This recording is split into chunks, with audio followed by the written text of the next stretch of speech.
Вы опечалены не из-за того, что вы теряете деньги. Вы опечалены не из-за того, что вы ссоритесь со своей женой или со своим мужем. Вы опечалены не из-за того, что вы не заполучили ту работу, которую вы хотели. Вы печалитесь не из-за того, что вы с кем-то подрались или поссорились с друзьями. Вы опечалены потому, что Аллах не рад вам.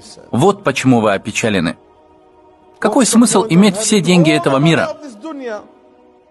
Роскошество этого мира, его утешение, силу, власть, влияние, которое кто-нибудь заполучает в этом мире. И Аллах не рад ему. В чем смысл этого? В чем смысл? Конечно, вы будете опечалены.